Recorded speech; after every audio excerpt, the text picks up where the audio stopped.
Yes! Magandang araw mga pare. Ako nga pala si Paring RJ at welcome dito sa Paring RJ TV. Okay, kamusta kayong lahat? Pero bago tayo mag-umpisa, please subscribe to my channel and like the videos. And syempre, huwag nyo na nagkakalimutang i-share. Diba? At sa umpisa pa lang po, mag-a-advise na ako sa inyo na pagpasensyaan nyo na po ang aking boses. At kung may maririnig kayong mga crack-crack, pasensya na ha. Medyo masama ang ating pakiramdam. Pero okay lang yan. Kayang-kaya yan. Walang problema. Gamot-gamot lang yan. Sa panahon ngayon, bawal magkasakit dahil ang gobyerno natin ay walang pakialam sa atin. Anyway, sabi nga ni Marcos, ni Manong Chavit, si Marcos daw may sakit. Ano kayang sakit? Ito, si Marcos daw, may Alzheimer na daw si Marcos, si Bongbong. Bakit nga naman nasabi niya yan? Naku. Good news ba to? Kasi pag nagkasakit si Marcos at hindi na alam nyo yun, hindi na magampanan ang bilang pagiging presidente. Actually, kahit naman wala siyang sakit, hindi niya magampanan. Eto na nga, si BP Sara na ang uupo once na hindi magampanan ni Marcos Jr. ang pagiging presidente. Dapat nga siya na nandyan Anyway, bakit ba nasabi natin na may sakit nga to si Marcos? Kasi ito, may interview si Manong Chavit na parang nadidismaya siya at alam mo yun, tinulungan niya tapos pagdating ng panahon, may sakit pala siya. May sakit pala siyang Alzheimer.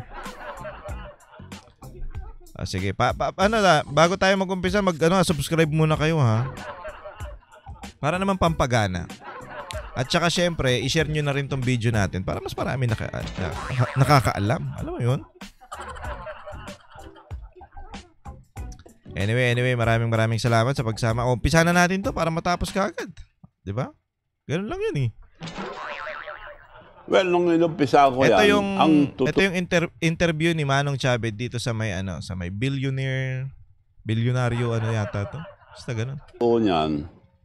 Sara, sigurado na mananalo for president. Nobody could beat her. Okay, Yung pa lang, tapos na ang usapan. Si Manong Chavit na mismo ang nagsabi na nung umpisa pa lang, ang tinutukoy niya dito is 2022 election. Na sabi niya, umpisa pa lang, Sara Duterte is for president. Walang makakatalo sa kanya kahit sino nung panahon na yun. O, diba? Kaya yun talaga ang plano ni Manong Chavit. Kasi si Manong Chavit is ito sa mga, alam mo yun, isa sa magaling na, kingmaker. Isa siya sa mga malulupit na kingmaker. Ibig sabihin, kingmaker, siya yung mismong nag-uupo o parang diskarte niya o parang marami siyang alam na, alam mo yun, yung diskarte para maging presidente ang isang tumatakbong presidente. So, kaya sa kanya lumalapit yung mga tumatakbong presidente, especially na nga tong si Bongbong Marcos na taga lugar nila. Pero alam nyo ba, kasi ako tumira ako dyan sa may Ilocos, especially sa Bigan. Alam nyo ba hindi dyan, hindi malakas ang Marcos dyan. Natatalo nga ang mga Marcos dyan. Nakaangat to.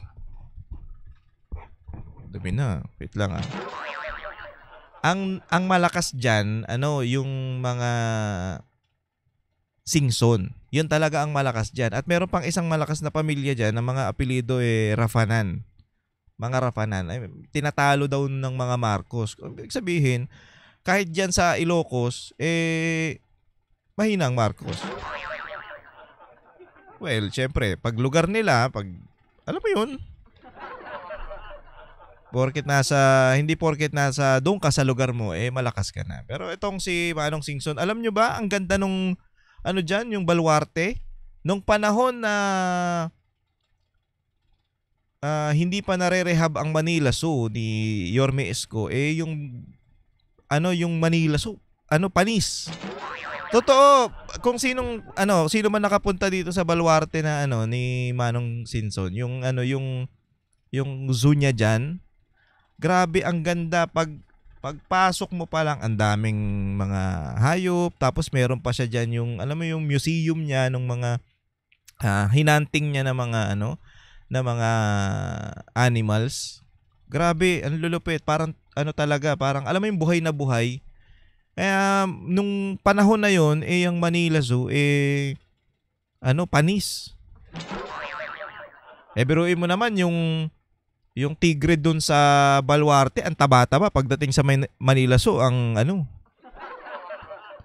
ang payat-payat tapos ang tamad-tamad. Parang walang vitamins. Hindi kagaya dun sa Baluarte. Talagang pag inikot mo yon, mag-e-enjoy ka Mag-e-enjoy ka dun sa kahit yung alam mo yung edad mo na matanda ka na, pero pag nakita mo yung mga doon, ganda. Hindi ka magsisisi pag pumunta ka doon. Kaya kung plano nyo magbakasyon sa Ilocos, especially sa Bigan, puntahan niyo ang Baluarte. Maganda yan. Hindi ako nagbibiro. Pag napangitan kayo, sabihin nyo kay Manong Chabit. So anyway, tuloy tayo. Very popular that time. Now, si Bongbong naman, nakiusap si Amy Marcos sa akin na tulungan si Bongbong for his vice presidency dahil dinaya lang, sabi niya. Yan. Kita nyo? Tapos sasabihin nyo, si ate, walang ginagawa o walang pakialam kay kay BBM.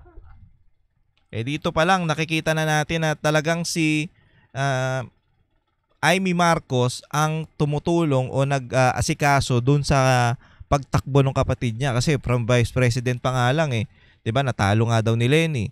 Tapos ngayon lumapit siya kay Manong Singson na sinasabi niya na tulungan mo naman yung kapatid ko na manalo kasi nung vice president natalo dahil dinaya nga daw. Sabi nila dinaya daw sila.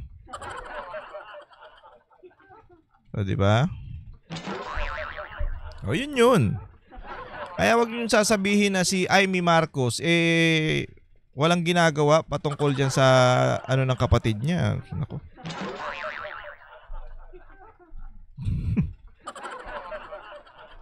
Tawagin mo muna yung mga leaders sa North bago ako makapagbigay ng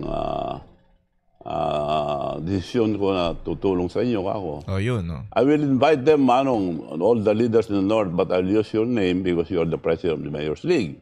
Kasi mataas ang posisyon, President of the Mayor's League si Manong Chabit. Kaya humihingi ng tulong tong si si Amy Marcos para manalo yung kapatid niya. Kasi alam nyo, kasi pagdating sa eleksyon, ang nilalapitan ng mga talagang tumatakbo sa national yung mga mayors. Bakit? Sila kasi ang may hawak doon sa mga barangay o yung mga barangay captain at para makausap nila kung sino ang iboboto. 'Di ba? Kung sino ang gusto ng mayor, yun yung mananalo. Kaya nilalapitan niyang mga yan, nilalapitan ng mga politiko pagdating ng, alam mo yung pagdating ng eleksyon, talagang nagpupuntahan yung mga matataas na politiko o yung mga national politics na para pumunta dun sa mga syudad-syudad kasi kakausapin nila yung mga mayors. At pansinin nyo, once nga na pag natalo yung politiko na yun dun sa lugar na pinuntahan niya at natalo siya dun, minsan ginigipit, hindi binibigyan ng Pagka nangailangan ng tulong yung syudad na yon, for example, City of Santa Rosa, Laguna. Pag natalo yung presidential doon sa lugar na yon, halimbawa, ang boto niya lang doon, 0. Pag-iinitan yun, parang, wala naman akong naano dyan bahala na kayo sa buhay nyo. Ganyan ang diskarte nila. Kaya, kailangan ang mga mayor, pag nakuha mo ang mayor ng bawat lungsod, malaki ang pag-asa mo. Kasi talagang i-endorse ka nila pag nagustuhan ka nila o pag nakausap ka na maayos. Depende sa presyo siguro. Di umano. So, itong kinausap, si Manong Chabit. Kinausap ni Amy Marcos para nga naman tulungan si Bongbong Marcos na manalo sa 2022 election. Kasi nga daw, noong 2016, natalo siya sa pagka-vice president kasi nga kay Leni Robredo, doon siya natalo. Ang bilis talaga alam nyo, ang bilis makalimot ng mga Pilipino, no? Kasi nung panahon na yon, binulgar ni Alan Peter Senator Cayetano na yung mga style ni Marcos. Yung mga utang nila, yung mga, alam mo yon, yung mga anomalya nilang ginagawa, binulgar doon ni Alan Peter Cayetano. Kaya nga natalo yan. Hindi dahil malakas, hindi dahil mahina si dinaya si Marcos. Hindi natalo yan dahil dinaya. Siguro baka meron din. Pero isa sa mga factor kung bakit siya natalo kasi nalaman ng taong bayan o na parang na-educate yung taong bayan doon sa sinabi ni Peter Cayetano. After noon, lahat na gumawa na ng diskarte ang mga Marcoses para magmukha silang mabait. At pagdating ng 2022, ito na nga, humingi siya ng tulong kay Manong Chavit para nga naman manalo na siya. Sige ako. Nimbita niya, dumating naman lahat. So pagdating doon, sabi ni Amy, thank you for coming. So we could start the early campaign of Bongbong for Vice President. Dinaya lang sabi niya. But Manong Chavit sa plan. Manong, can you tell us a plan? So lumalabas talaga dito na ang gusto lang takbuhan ni Marcos, tatakbo lang talaga siya doon sa Vice President. Yun lang ang posisyon na trip niya. Okay? Kako, magpapile tayo for President. Ay, for Vice. Marami kang makakalaban dyan. Kung ang gusto kong mangyari, mag-file tayo ng for President, wala pa na magpa-file Pero pag nag-file si Sara, you have to slide down. Then I have the leverage to talk to Sara. Ikaw ang Vice, protected ka na. Ayun. So, isa sa malaking dahilan kaya pumayag si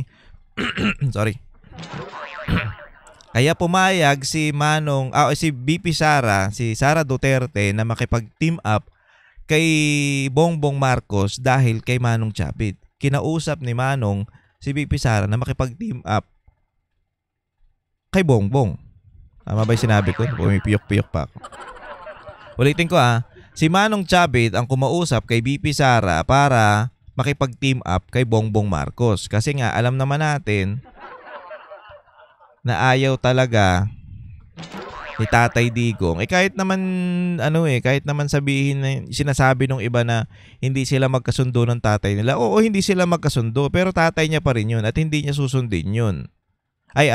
At susundin niya yung sinasabi nung tatay niya na ayaw niya nga kay Bongbong Marcos. Pero ang ginawa ni Manong Chavit, kinausap si VP Sara at ngayon ganun din si Senator Amy, kinausap si Sara na mag-team up sila. Ayun nga yung unitae. Ngayon, syempre, hanggang ngayon naman, kita natin yung pagkakaibigan ni VP Sara at ni Amy Marcos ay hindi talaga na Pero tahimik si Amy Marcos ngayon patungkol diyan sa mga issue, patungkol kay diyan sa dahig, di ba? Aywan ko. Kaibigan niya, pero pagdating sa wala. Okay, ngayon, ang plano pala si Bongbong Marcos tatakbo lang sa pagiging Vice President. Ngayon, sabi ni Manong, takbo ka muna ng mag-file ka muna ng President, pagka-presidente. Pag tumakbo si VP Sara, dahil alanganin ka dyan, wala kang panama dyan, punta ka ngayon sa Vice President. Kasi, tapos, kakausapin ko si VP Sara na mag-team up kayo, ikaw ang maging Vice President niya. So, hindi lang pala si Amy Marcos ang kumausap kay VP Sara, VP Sara Duterte na makipag-team up kay Marcos Jr., di ba? So, dalawa sila noon ni Manong Chavit. Palakpakan sila, si BBM, salamat Manong. So, nag-ayos ako, being the President of the Mayors League, regional mayors. Isang region, lahat ng mayors. So nakilala si Bongbong sa mga mayors. Yung mga mayors nga, paano si Sara? Then nag-uusap na kami ni Sara. Kita nyo yun? Pati yung mga Pati yung mga mayor mga mayors na kinakausap nila, ang gusto talaga si Sara na maging presidente. Si Sara Duterte. Paano si Sara Duterte? Ayan ang gusto namin maging presidente. Doon pa lang, alam mo yun, kahit yung mga mayors, hindi naman sa ayaw, pero Sara Duterte ang trip na maging presidente, di ba? Hindi naman ayaw kay Marcos, pero gusto nila si VP Sara. Alam mo yun? Alam mo yun? Doon pala makikita mo na, kung hindi naman dahil kay VP Sara, hindi naman namin tutulungan yan. Hindi ka nanalo dahil sa sarili mo. Nanalo ka dahil sa mga Duterte. Totoo. Kasi ganito yan sa ganda ng nagawa ni Pangulong Duterte, ni Tatay Digong, gusto nila na magtuloy-tuloy si VP Sara. Gusto nila magtuloy-tuloy ang mga Duterte. Ngayon, tumakbo si VP Sara ng Vice President.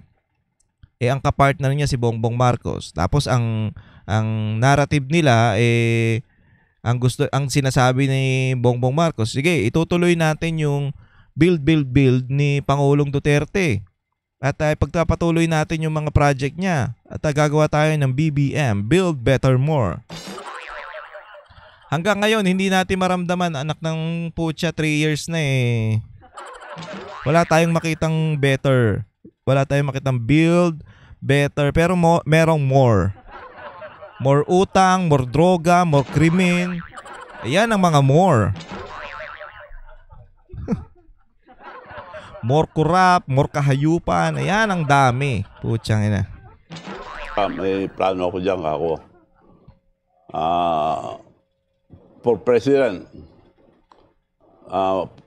Sara for president Hindi, okay lang yan ako.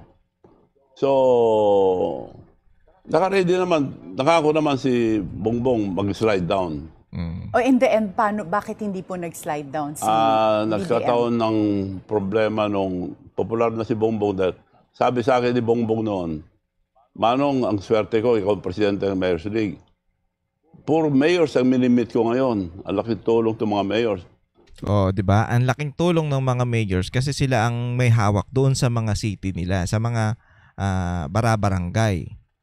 Diba? Kasi hindi ka mananalo dyan o parang, sabihin na natin, hindi ka talaga, wala ka talagang pag-asang manalo sa pagka-presidente pag hindi mo nakuha yung mga mayor sa barabarangay, sa mga syudad-syudad. Kaya nga nanalo si Pangulong Duterte kasi siya mayor Alam nung mga mayors na kung paano dumiskarte o kung gaano kagaling si Pangulong Duterte dahil nga napagandaan Davao Tsaka ang tagal niya na sa Davao. So alam ng mga mayor, ito, mayor to, mga kabaro natin to. Parang natin to, kaparehas natin to, boto natin. Ito, kailangan ng tulong ni Marcos kasi nga naman, hindi naman niya mayor Wala namang alam yan So kailangan niya talagang humingi ng tulong, especially kay Manong Chavit para makausap yung mga mayor para tulungan siya. Ganun yun. So malaking bagay talaga to si Manong Chavit patungkol dyan sa pagkapanalo ni Bongbong Marcos. Pero anong ginawa ni Marcos? Sige, tuloy natin to. Tumakbo ako nung wala ako sa mayor, sabi niya. So nung nagka-momentum na po siya, ayaw nang mag-slide down? No. Teka lang So, tumakbo ako nung wala ako sa ang laking tulong ng mga mayors. Nung tumakbo ako nung wala ako sa mayor, sabi niya. Tingin ko nung 2016 yung tinutukoy ni ni Manong Chavit na nung tumakbo ako noon, sabi ni Marcos, nung tumakbo ako noon, wala ako kahit isang mayor. Kaya siguro siya natalo. 'Di ba? Mata pobre kasi Ganyang kalaki o ganyang kahalaga ang isang mayor o ang mga mayor sa pagtakbo sa eleksyon. Pag nakuha mo yung mga yan, ay malakas ka talaga. Kaya nga, 'di ba, tinulungan ni kaya malawak talaga to si Manong Chavit. Pero mo kinausap niya yung mga mayor para tulungan si Marcos. So alam niya talaga kung paano diskarte. Alam niya talaga kung paano magpanalo ng isang kandidato. So nung nagka-momentum na po siya, ayaw na mag-slide down? No, wala nang pagkakataon na gano'n dahil nung kinausap ko si Sara na pag nag-file ka, willing si Bongbong, yun ang usapan namin dahil kami mga mayors, committed na kami sa iyo. Ayun, VP Sara yan, ha? We have committed. So he's willing to slide down. Hindi naman, hindi na ako tatakbo ngayon. Next time na lang, sabi niya. Sayang, no? Bakit naman? Hindi, marami rin naging, hindi ko na makwenta. Tsaka, isipin nyo to, mas mataas ang boto ng isang vice president kaysa dun sa presidente. Hindi ko sure kung merong, kung merong, alam mo yun, merong, sa history natin, merong mas mataas yung boto ng vice president kaysa dun sa presidente. Parang ngayon ko lang nakita to. Comment nyo dyan kung meron kayong alam na mas mataas yung vice president na boto kaysa dun sa presidente. Pero nakita natin dito na iba talaga. Kung tumakbo si VP Sara nun, ay nako. Walang kwenta. Ito yung mga nangyari. Walang kwenta si Bongbong Marcos. So, Kaya, ayaw na niya. so in the So, end, kako kay Bongbong, bingo ako. Wala ka lang. Ang swerte ni Bongbong, bingo. Kasi wala ka ng malakas na makakalaban sa 2022 election. Ngayon, nagtandem kayo ni VP Sara dahil malakas si VP Sara at tumakbo siya sa vice president, ahata ka niyan hanggang dulo para manalo bilang presidente. Kasi nga, pati yung mga mayor, kausap ni Manong na susuportahan si VP Sara. At ganun din, damay si Marcos sa suporta nila kasi nandun si VP Sara. Tapos sasabihin ng mga tanso na animal, tanso vloggers na hindi si VP Sara o hindi si Sara Duterte ang may dahilan kung bakit nanalo si Marcos. Sarili niya lang. Wag nyo kaming anuhin. Hindi tanggapin nyo na yung katotohanan na hindi mananalo yung Marcos Jr. nyo kung wala si VP Sara. Totoo. Laban. Yung pinakamalakas for president ayaw na tumakbo. Pinakamalakas for president ayaw na tumakbo. So nagpalit sila. Si Sara Duterte is nag-VP. Si Marcos naman nagpresidente. Good for you. Good for you dahil Tuloy-tuloy. 'Di ba? Kahit si Manong sinabi niya good for you kasi sure win ka nang tanga ka. Na kami lahat. Tuloy-tuloy. Ako lahat ang dinamit lahat ang aeroplano ko, kasama ko siya. Tignan mo ganito ka generous si Manong Chavit pag sumuporta siya doon sa kandidato na gusto niya. Okay, humingi ng tulong sa kanya. Ginamit lahat ng aeroplano ko. Malamang pati yung gasolina niyan sagot ni Manong Chavit. Kaya nga parang medyo alam mo pag mamaya makikita natin dito na pero medyo nagtatampo na parang ano ba tong tao na to. Pagkatapos ko tulungan kinalimutan na ako. Parang ganoon. 'Di ba? Kasi syempre utang na loob mo rin yung pagkapanalo mo diyan kay Manong Chavit Kasi siya ang tumulong sa iyo at siya ang kumausap doon sa mga mayors. Kasi kung hindi niya kinausap yun, hindi ka naman susuportahan. No. 'Di ba? Ganun lang. Kaya nga alam mo yun, yung ang daming nadismaya patungkol dito kay Marcos. Unang-una na diyan, ito si Manong Chavit. Si Pastor Kibuloy, 'di ba? Tinulungan din siya ni Pastor at ang SMNI. Tsaka pati si VP Sara Duterte, 'di ba?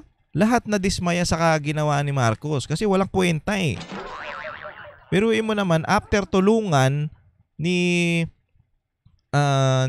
Pastor Kibuloy at ng SMNI kasi hindi na-attend ng meeting to ng debate dahil nga kuting Siyempre takot nabugbog na siya doon sa alam mo yon yung pagka Vice President nabugbog na siya ni Cayetano doon sa debate kaya po siya nadala nadala sa sa pagdedebate dati atin siya ng atin nung pagka-presidente nadala syempre ang SMNI at si Pastor may naniwala sa kanya naniwala sa mga natutuloy yung alam mo yon yung mga ginawa ni Pangulong Duterte kaya biruin mo inispoil na naman to si Marcos binigyan siya ng sariling debate sa SMNI. Tapos ganun ang ginawa sa sa KOJC, kay Pastor, tsaka sa SMNI. Walang hiya talaga eh. Tingnan mo kabastos ng hayop na to eh.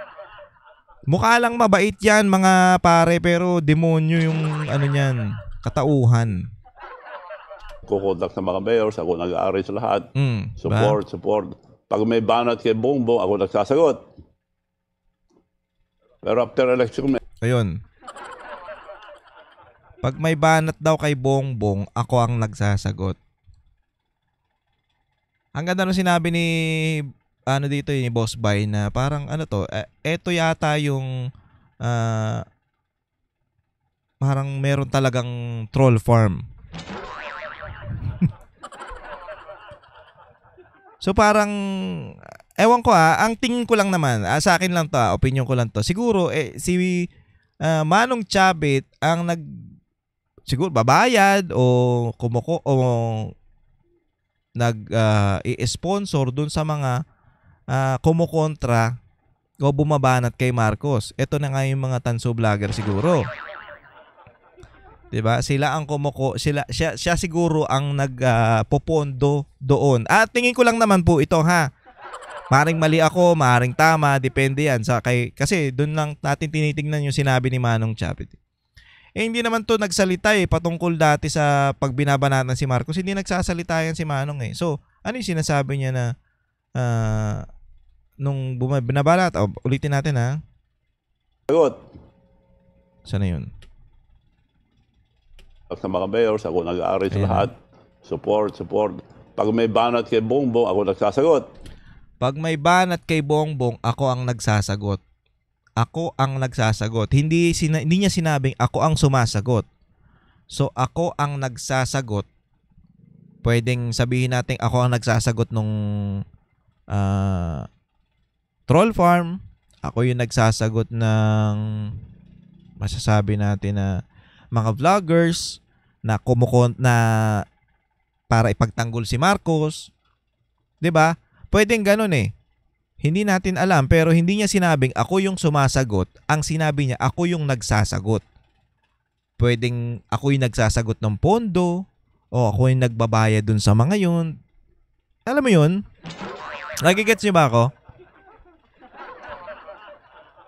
Eto ako lang sa akin lang po ito. Hindi ko sinabing si Manong ganun na yung sinabi niya. Pero based doon sa sinabi niya na ako ang nagsasagot, pag may banat kay Marcos, ako yung nagsasagot. Ibig sabihin nun, parang siya yung popondo o yung siya yung alam mo yun, naghahanap ng paraan para kontrahin yung mga banat kay Marcos. Parang ganun.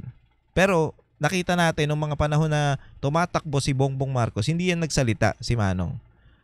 So, doon pa lang sa sinabi niya na ako ang nagsasagot.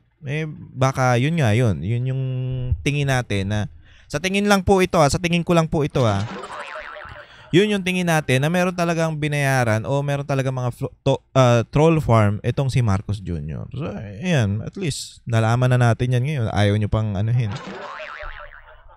Okay? Tuloy. Pero after election, may Alzheimer na si Bongbong. Hindi Ayun na!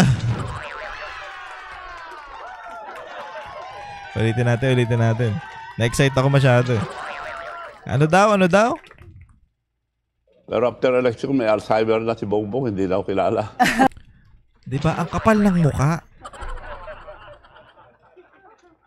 Yung kakapalan ng muka ni Marcos, lagpas na hanggang lagpas na impyerno. Diba? Earth. Lupa, impyerno. Lagpas na yung kakapalan ng mukha niya doon. Baka si Satanas, uy, putya. Mas malala sa akin yun gawin nating bagong Panginoon yan. Tapos si Risa Ontiveros kasama niya doon, visit. 'Di ba? Ganon kakapal yung pagkatapos after daw election nung nanalo na, parang hindi na daw, may Alzheimer na daw. Alam niyo yung Alzheimer, yun yung parang sakit yan ng mga matatanda na nakakalimutan na makakalimutin, na parang hindi na makaalala. Ayan si Marcos, parang may Alzheimer na daw. Hindi na makaalala o hindi na makatanaw ng utang na loob. Parang hindi na daw siya kilala. So ngayon po ba, 'Di ba? Biruin mo, etong si Manong Chavit ang kumausap kay BP Sara, si Manong Chavit ang kumausap dun sa mga mayors para suportahan si Marcos. At pinapahiram niya pa nga daw yung mga eroplano niya, yung mga sasakyan niya o yung mga ano niya, yung mga resources niya. At pag meron nga daw banat kay Marcos, siya ang nagsasagot. 'Di ba? Siya ang nagsasagot. Dun sa mga tulong ni Manong Chavit, ang kapalit na ginawa ni Marcos, hindi niya nakilala. After niyang tulungan na manalo itong bangag na to, lutang na to, wala na. Parang ang example ni Manong Chavit, may Alzheimer, makakalimutin. Nakalimutan na. Nakalimutan niya na ako yung tumulong sa kanya para manalo. 'Di ba? Ako yung dumiskarte o ako yung nagplano na sa kanya o ako yung nagplano ng mga bagay-bagay para siya manalo. 'Di ba? Doon pa lang sa pagkakausap kay BP Sara, malaking bagay na yun. Kasi ang lakas ni BP Sara nun. Tapos pati nga yung sinasabi niya, pag may banat kay Marcos, ako ang nagsasagot. O, ano? 'Di ba? Well, bagay. Dito natin makikita na wala talaga tong utang na loob itong Marcos Jr. na to. Kay Pangulong Duterte nga lang, isipin nyo, yung nanay niya, ang daming kaso. Pero hindi, dapat papadalahan na ng ano tawag doon? Warrant of arrest, kuhulihin na, ikukulong na, kasi 7 counts Ngayon, hindi pinayagan ni Pangulong Duterte kasi dahil nga sa edad, matanda na. At isa pa, yung pinakamalaking ilang dekada na yun, mga 3 dekada na yung tatay niya na nakasalamin, na nakadisplay, hindi mapalibing dahil nga kinukontra, di mapalibing dun sa libingin ng mga bayani dahil nga kinukontra ng mga dilawan. Ngayon, si Pangulong Duterte lang ang gumawa at naglakas ng loob na ilibing nyo yan kasi dating presidente yan Pwede yang ilibing sa sa libingan ng mga bayani. Yun ang pinakamalaking bagay na ginawa ng isang Duterte o ng mga Duterte dito sa pamilya Marcos. Pero anong kapalit ang ginawa ng Marcos Jr.? Pinadala si Pangulong Duterte dun sa dahig, 'di ba? Si BP Sara ginigipit. Si Manong Chavit anong ginawa? Kinalimutan. At eto pa, si Pastor Kibuloy hinayaang makulong, pati yung mga member ng KOJC talagang ginipit. May mga namatay pa nga 'di ba? Yang mga bagay na yan hindi na makakalimutan ng bawat Pilipino na ganito ang ginawa ng mga Marcos sa Pilipinas. Ewan ko na lang sa inyo kung magpapabudol pa. kanino kayo mas malapit? Kay President Bongbong Marcos or kay Senator Amy? Kay Lam, malapit naman ako dahil tinutulungan ko sila tuwing eleksyon. So, ito na siguro last na pag-support namin sa mga Marcoses.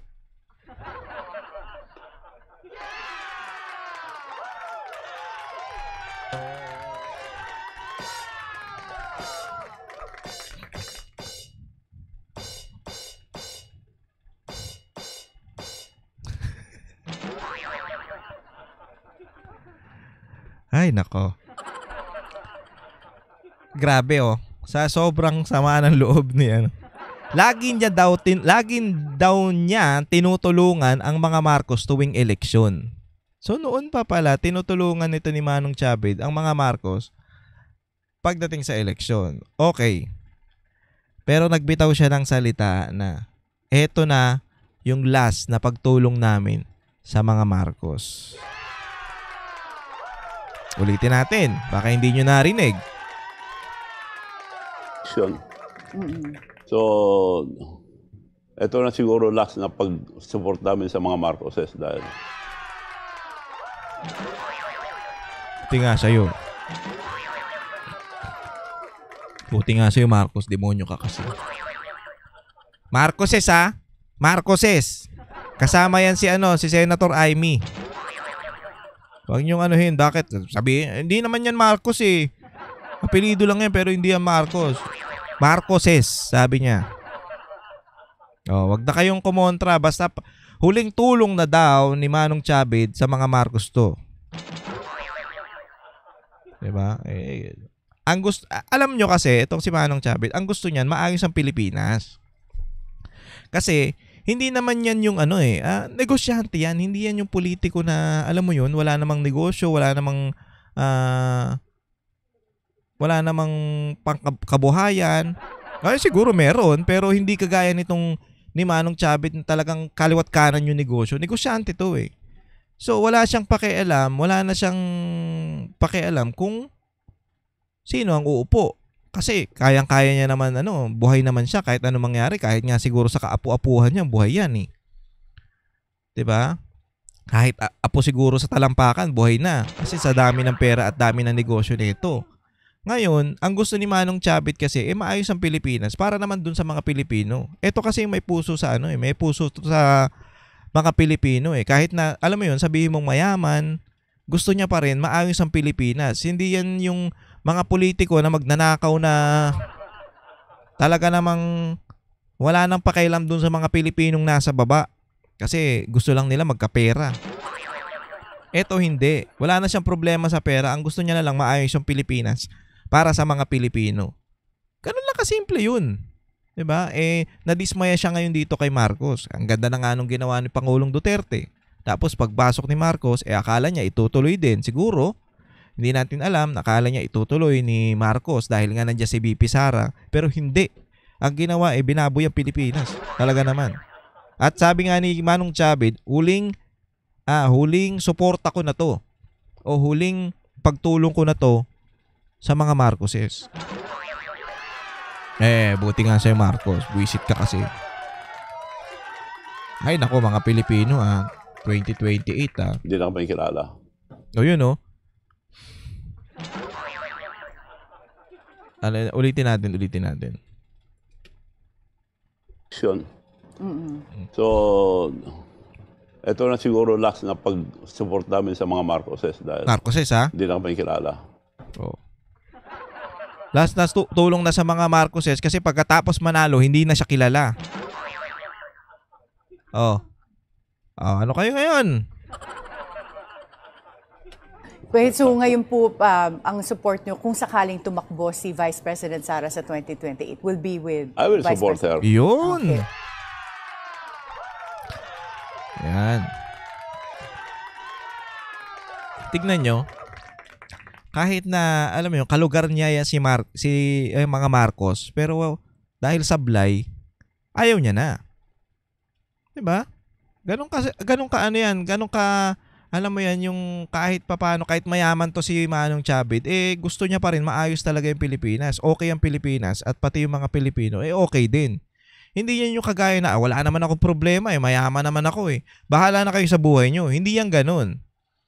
Kasi kahit na papano, nanilbihan to sa lagi tong naninilbihan at maayos naman ang Ilocos. Hindi dahil sa mga Marcoses dahil dito kay Manong.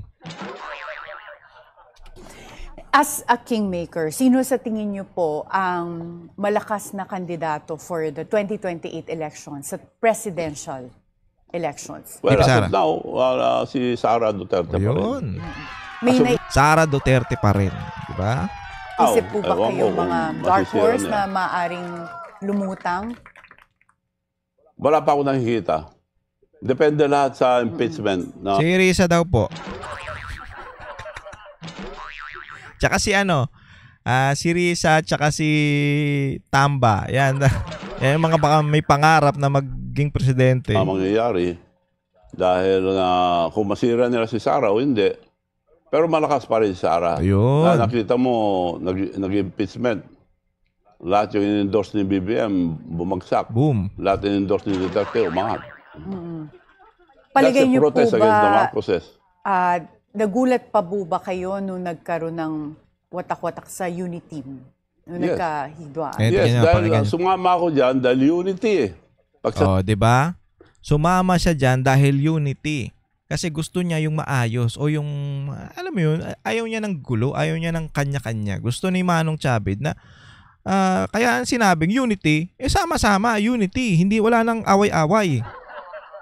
Pero ang anong ginawa ng mga Marcos? Oh, yan na. sama. Yun ang palagi kong kasama sa leadership ko sa Ilocos Sur.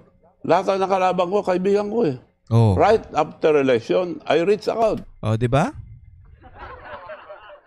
Kaya hindi ang mga Marcos ang ano diyan, ang nag-ayos sa Ilocos.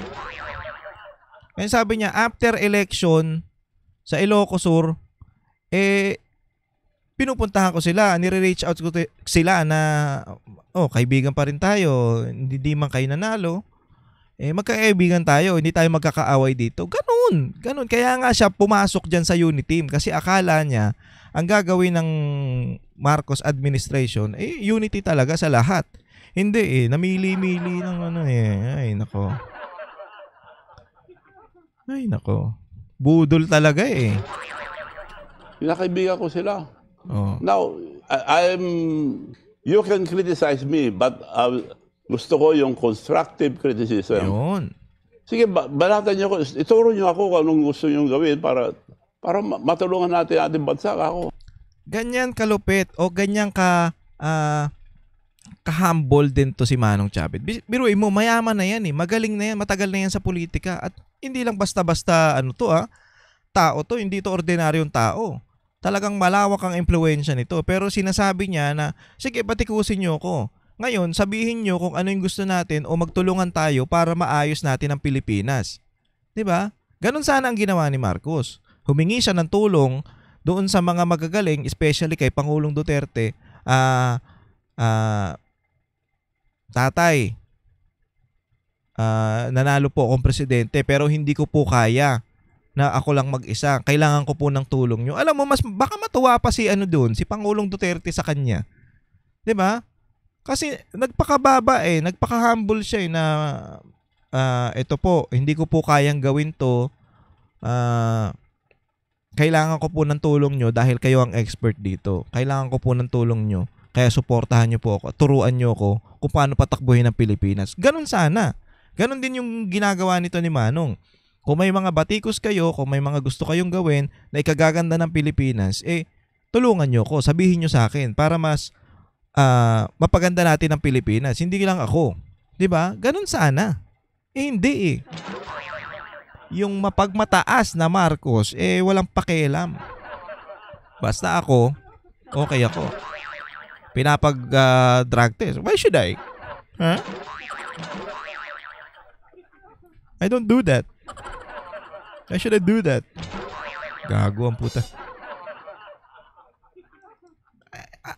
Ang ganda 'di ba? Kitang-kita nyo si Manong kahit na mataas o malayo na to, gusto niya pa ring maayos ang Pilipinas kahit wala na siyang, alam mo 'yun, kahit hindi niya nagawin. Kahit hindi niya nagawin na sumuporta sa mga politiko. Kahit hindi niya nagawin na tumulong sa mga tao. Okay na siya Pero hindi dahil nga ito may puso rin sa mga Pilipino at sa mga tao. Kaya siya pumunta o sumama dun sa Uniteam. Kasi nga Uniteam Dahil ganun ang naniniwala siya sa ganun Na kahit na magkakaaway tayo sa politika o magkakalaban tayo sa eleksyon, kailangan magkakaibigan tayo pagkatapos nito. Kasi Uniteam. Pero anong ginawa ni Marcos? Wala. I like criticism, but it should be constructive criticism. Yun. Meron kasi mga attack dog dyan na banat na banat. Yung kagaya Kung ni sabi yung pula, itim siya. Kung sabi yung itim, pula siya. Para lang mangontra talaga. Para lang mangontra. Meron din mga na problema. Yun. Parang si Claire. Banat lang ng banat para lang kumontra.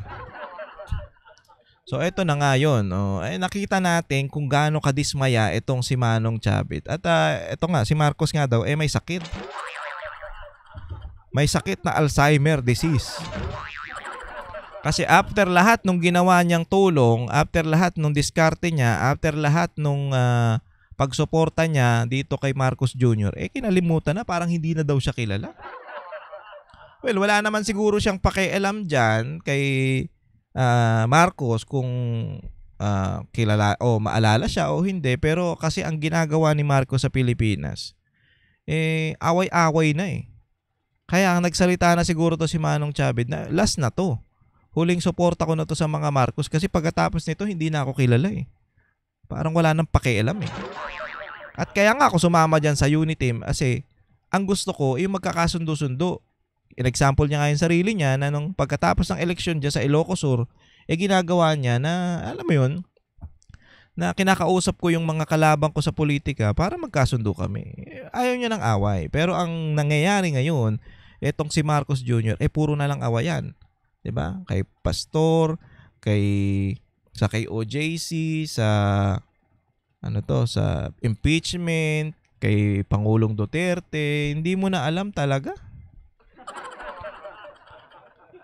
Ang gobyernong ito, ang gobyernong Marcos, talaga namang hindi uniteam ang gustong mangyari. Hindi unity ang gustong mangyari. Ang gusto nila, nandyan lang sila sa kapangyarihan para makakuha ng mga gusto nilang kunin. Wala na talaga. Nangyari na to, nangyari na yan. Pero at least itong si Manong nagsalita na huli na nga to. Wala na kayong supportang makukuha sa akin.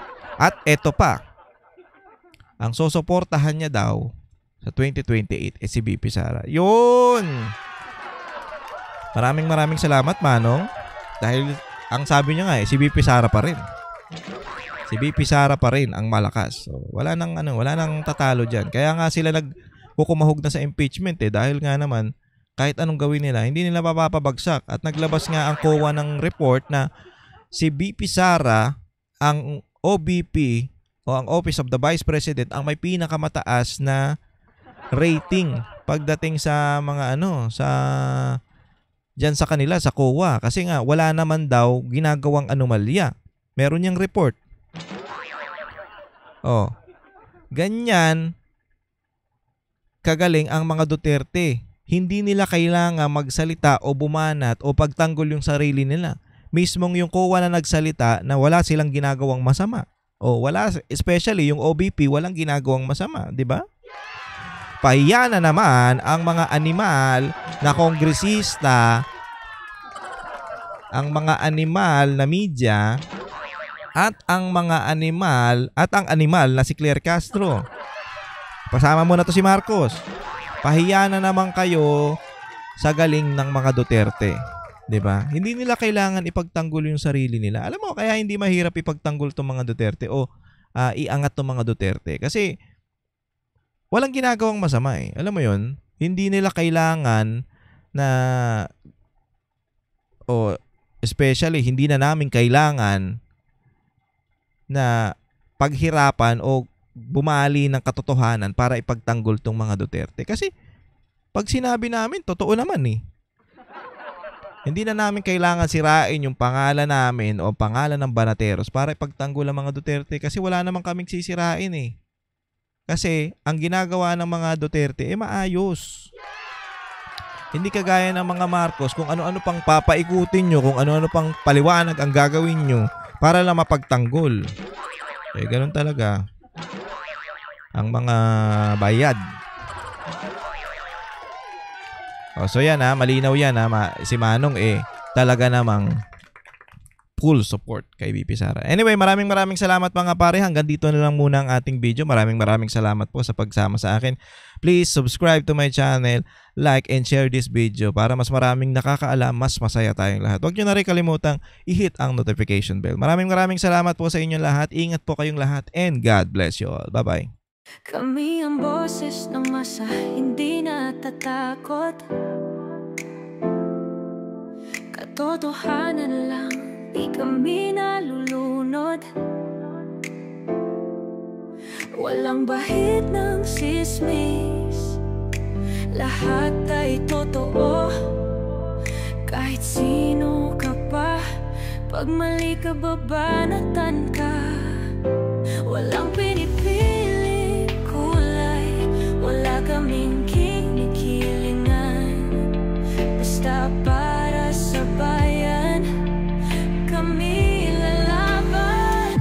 Pag tama palakpakan, pag mali banatan, di matitinag, di matatakot. Para sa bayan, tuloy ang sigaw. Sa harap ng kamera, walang halong takot. Mga baluktot, lahat kayo'y tutumba. Ang hustisya at totoo, yun lang ang mahalaga. Kahit sinong harang, di kami matitinag. Walang pinipiling kulay, wala kaming kinikilingan. Basta para sa bayan, kami lalaban.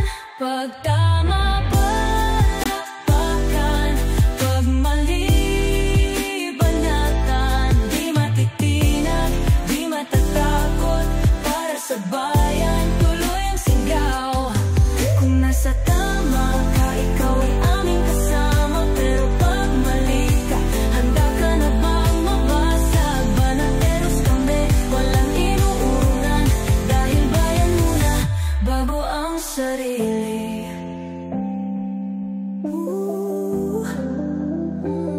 Bago ang sarili.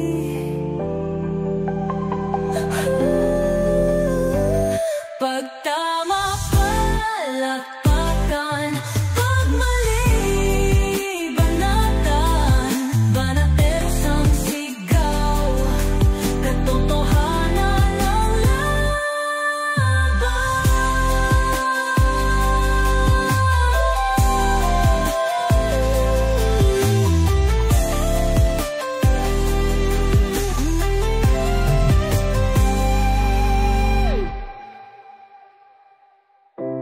sa harap ng kamera,